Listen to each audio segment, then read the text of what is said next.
जय हिंद, वंदे मातरम। आज की ये वीडियो मिलिट्री स्टडीज़ की या रक्षा स्ट्रैटेजिक की या सैन्य अध्ययन की बीएससी थर्ड ईयर वालों के लिए और ये थर्ड पेपर है। पिछली क्लास में हम लोगों ने जाना था कि युद्ध क्या है और युद्ध के प्रकार क्या हैं और किस प्रकार से युद्ध में एक सैनिक का मनोबल बढ़ाने के लिए उसका जो नेतृत्व करता है, जो युद्ध का संचालन करता है या जो कमांडर है, किस प्रकार से उनके मनोबलों को अर्थात सैनिकों के मनोबल को सीमित नहीं होने देता, डाउन नहीं होने देता या कमतर नहीं होने देता है। तो आज की वीडियो में हम लोग जानेंगे कि शीत युद्ध क्या है। आज की वीडियो आधारित है शीत युद्ध पर। किस पे आधारित है? शीत युद्ध। पिछली वीडियो में हम लोगों ने जाना था क्लाज़-ब्रिड्ज के अनुसार। क्लाज़-ब्रिड्ज ने क्या कहा था? क्लाज़-ब्रिड्ज ने कहा था कि युद्ध एक हिंसात्मक कार्यवाही है। क्या है? युद्ध एक हिंसात्मक कार्यवाही है जिसके द्वारा हम सामने वाले या शत्रु से अपनी बात को मनवाते हैं। किंतु वो किसकी परिभाषा थी? वो केवल युद्ध की परिभाषा थी कि युद्ध में हिंसा आवश्यक होती है और जिसमें हम अपने विचारों को या जो कुछ कहना चाहते हैं, जिस तरह से हम करना चाहते हैं, उसको मानने के लिए शत्रु सेना या शत्रु पक्ष विवश हो जाता है। तो उसको वो युद्ध था। आज की वीडियो में हम लोग जान रहे हैं कि शीत युद्ध क्या है। तो शीत युद्ध वो युद्ध है, इससे पहले हम लोग जान लें कि शीत युद्ध कैसे कैसे लड़े जाते हैं या किस किस दृष्टिकोण से युद्ध को हम देख रहे हैं। अगर विस्तार की दृष्टि से हम देखें, विस्तार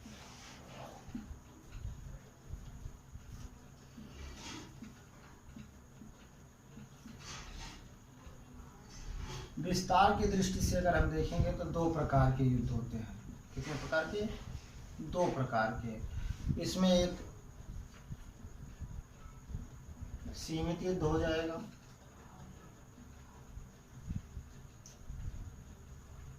और दूसरा हो जाएगा संपूर्ण युद्ध।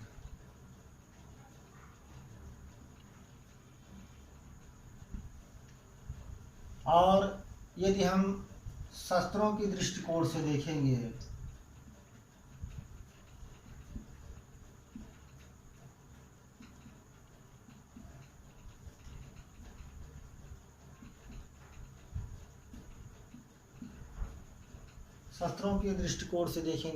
तब भी ये दो ही प्रकार के होगा, दो प्रकार का युद्ध होगा।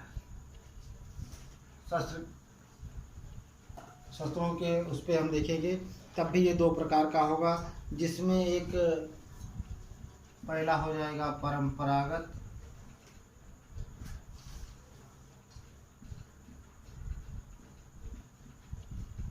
परंपरागत युद्ध और दूसरा हो जाएगा आणविक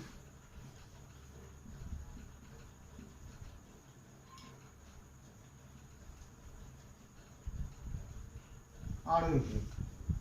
विस्तार की दृष्टि से भी दो प्रकार से हैं, सीमित युद्ध और संपूर्ण युद्ध। सीमित युद्ध में कुछ विशेष संसाधन, संपूर्ण में सारी क्रियाकलाप। उसी तरह से परंपरागत शस्त्र की दृष्टि से देखेंगे तो परंपरागत और आणविक। परंपरागत जो बम और बंदूक जो हम परंपरा के तौर पर यूज करते रहे हैं, इस्तेमाल करते रहे हैं, प्रयोग करते रहे हैं, अभी तक धनुष, तीर, तलवार जैसे भी चलता रहा है बम और बंदूक से, वो परंपरागत में आ गया। आणविक में अत्याधुनिक आग्नेयास्त्रों का और जो भी मिसाइलें हैं इन सब का प्रयोग करके तो आणविक युद्ध में ये आ जाते हैं। किंतु आज हम लोग पढ़ रहे हैं शीत युद्ध।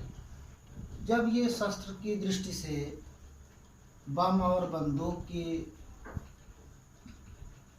नोक पर लड़े जाते हैं तो वो होते हैं युद्ध, परंपरागत युद्ध।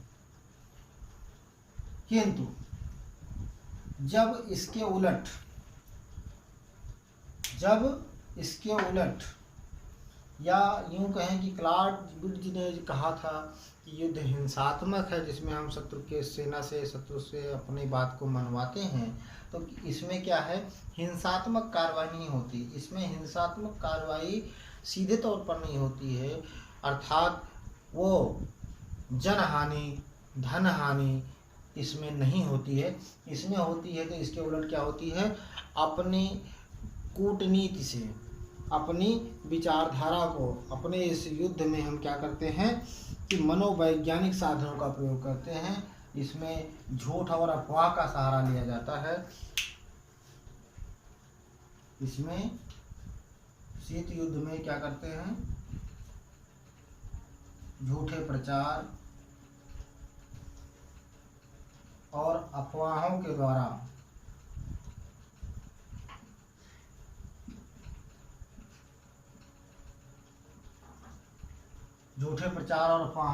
हम युद्ध में बढ़ चढ़कर हिस्सा लेते हैं।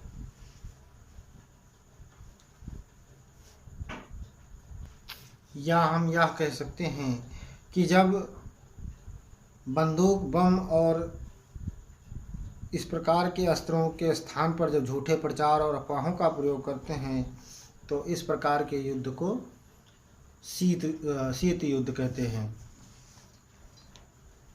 शीत युद्ध में वाक युद्ध, प्रचार और मनोवैज्ञानिक साधनों का प्रयोग करके शत्रु पर अपनी बात को मनवाने के लिए दबाव बनाया जाता है, जिसमें झूठ का सहारा लिया जाता है, अफवाह का सहारा लिया जाता है कि वो सेना हार गई या उसमें इस तरह की कमियां हैं, हमारे अस्त्र शस्त्र उस शत्रु सेना के मुकाबले अत्यधिक सुदृढ़ हैं।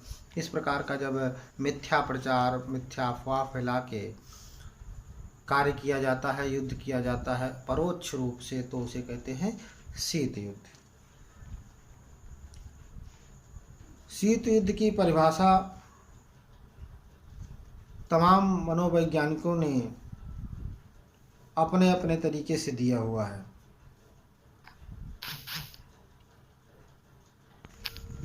शीत युद्ध की परिभाषा देते हुए हमारे पूर्व प्रधानमंत्री पंडित जवाहरलाल नेहरू ने कहा था कि शीत युद्ध पुरातन शक्ति संतुलन की अवधारणाओं का नया रूप है, जो दो विचारधाराओं का संघर्ष न होकर दो विरोधी शक्तियों की आपसी संघर्ष है।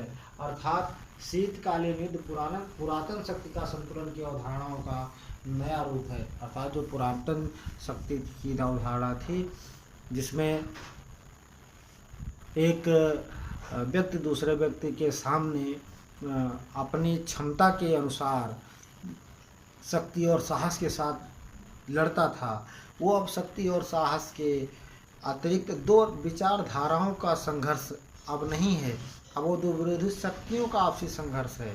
यानी कि जो विरोधी शक्तियां हैं उनका आपस में संघर्ष है, वो भी मनोवैज्ञानिक संघर्ष है। ऐसा संघर्ष जिसमें कि अत्यधिक मात्रा में आर्थिक और जनहानि नहीं होती है, बल्कि ये वैचारिक मनोवैज्ञानिक तौर पर ये युद्ध लड़े जाते हैं। तो पंडित जवाहरलाल नेहरू जी ने कहा कि शीत युद्ध पुरातन शक्ति संतुलन की अवधारणाओं का नया रूप है, जो दो विचारधाराओं का संघर्ष न होकर दो विरोधी शक्तियों का आपसी संघर्ष है। इसके अलावा भी तमाम ऐसे सैन्य विचारक रहे हैं जिन्होंने अपने विचार व्यक्त किए, जिसमें मेजर श्यामलाल के द्वारा कहा गया कि शीत युद्ध वह आक्रमण है जो बिना प्रत्यक्ष शत्रुता के अपने उद्देश्य को पूरा करने का प्रयास करता है। अर्थात कहने का तात्पर्य है कि बिना प्रत्यक्ष शत्रुता के, यानी कि आपस में बिना दिखे हुए, अप्रत्यक्ष तौर पर बिना दिखे हुए अपने उद्देश्य को पूरा करने का प्रयास करता है। यह मनोवैज्ञानिक, राजनीतिक, आर्थिक तथा शत्रु की विरोधी नागरिकों, जो शत्रु के विरोधी नागरिक होते हैं, उनमें असैनिक साधनों का प्रयोग किया जाता है।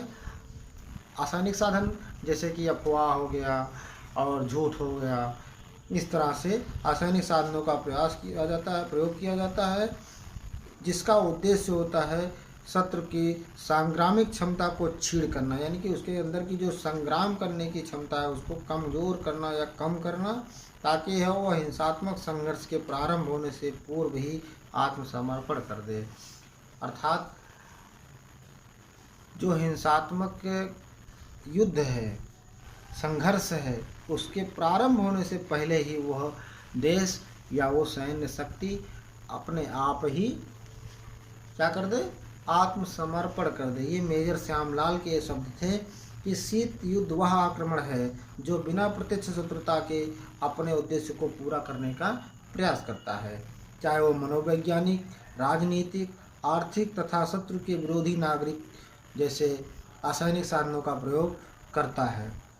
इसका उद्देश्य शत्रु की संग्रामिक क्षमता को छीड़ करना है, ताकि हिंसात्मक संघर्ष के प्रारंभ होने से पूर्व ही वह आत्मसमर्पण कर दे। वो शत्रु सेना बिना किसी हिंसा के इतना निर्बल हो जाए, मेजर श्यामलाल ने जो कहा कि शत्रु सेना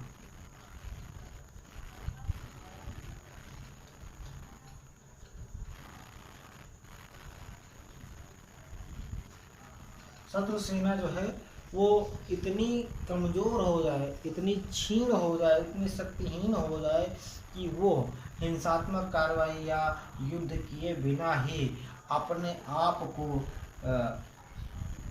समर्पित कर दे, समर्पण कर दे। समर्पण कर दे बिना किसी हिंसा के, तो क्या होगा, शीत युद्ध होगा। तो आज की वीडियो में हम लोगों ने शीत युद्ध क्या है और इसकी परिभाषा का आकलन किया, या इसकी परिभाषा को हम लोगों ने जाना। आइए एक दूसरी वीडियो में हम लोग जानते हैं कि शीत युद्ध की विशेषताएं क्या होती हैं। मिलते हैं दूसरी वीडियो में। अगली वीडियो में आपसे शीत युद्ध की विशेषताओं के साथ। तब तक के लिए जय हिंद।